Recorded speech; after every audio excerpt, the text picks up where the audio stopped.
উল্লেখ্য 2017 সাল থেকে উত্তম আশা ক্লাব সংগঠনের পরিচালনায় মালদা শহরে অনুষ্ঠিত হচ্ছে মহরমের শোভাযাত্রা। গত কয়েক বছরের মতো এবারও মহরমের রাতে মালদা শহরে শোভাযাত্রা অনুষ্ঠিত হয়। শোভাযাত্রায় অংশগ্রহণ করে মালদা শহরে একাধিক মহরম কমিটি। সেই কমিটির মধ্যে প্রথম, দ্বিতীয়, তৃতীয় স্থানাধিকারী মহরম কমিটিগুলিকে শনিবার পুরস্কৃত করেন উত্তম আশা ক্লাব সংগঠনের সদস্যরা। এই উপলক্ষে মালদা শহরে ফোয়ারা মোড়ে এক অনুষ্ঠানের আয়োজন করা হয়। অনুষ্ঠানে উপস্থিত ছিলেন ইংরেজবাজারের বিধায়ক অমরান ভাদুরী সহ অন্যান্য বিশিষ্টজনেরা। তারা সকলে মিলে এদিন একের পর এক মহরম কমিটির হাতে পুরস্কার তুলে দেন। আমরা 2017 সাল থেকে উত্তম আশার পক্ষ থেকে মালদা জেলার মহরম কমিটিগুলোর শোভাযাত্রার উপরে পুরস্কার ঘোষণা করেছিলাম।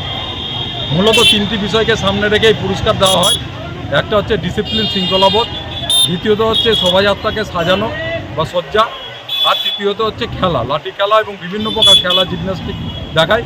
এই তিনটার উপরে পয়েন্টের ভিত্তিতে এখানে প্রাইজ দেওয়া হয়। প্রথম প্রাইজ 10,000 টাকা, দ্বিতীয় প্রাইজ 6,000 টাকা, তৃতীয় প্রাইজ 4,000 টাকা। আমাদের এই বছর 10 বছর চলছে।